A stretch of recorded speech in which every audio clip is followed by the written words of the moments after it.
ఓం శ్రీ సాయిరామ్. 1970 సంవత్సరం నవంబర్ నెల సనాతన సార్లు కొంత భాగం తెలుసుకుందాం. సాయిరామ్.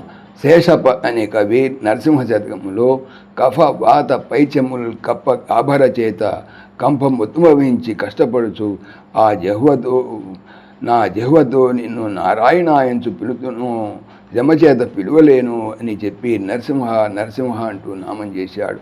ఆలోచన గల వారందరూ ఆయన అన్నదానికి అవునంటారు. అంత్యకాలానికి వచ్చే పరిస్థితులు ఎరుగని వారెవరు?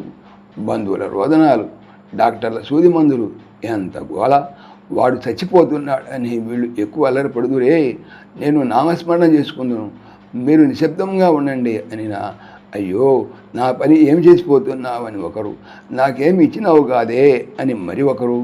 ఇక వాడి సొంతమైన కంగారు, అది వద్దా చెప్పనే వీలు లేదు. అన్ని రాళ్లను దాటుకొని ఆ భక్తి ప్రవహించేది ఎట్లా? అలవాటు భక్తి చేరితే అంత్య నిమిషంలో కూడాను భగవంతుని పైనే మనసు నిలుస్తుంది.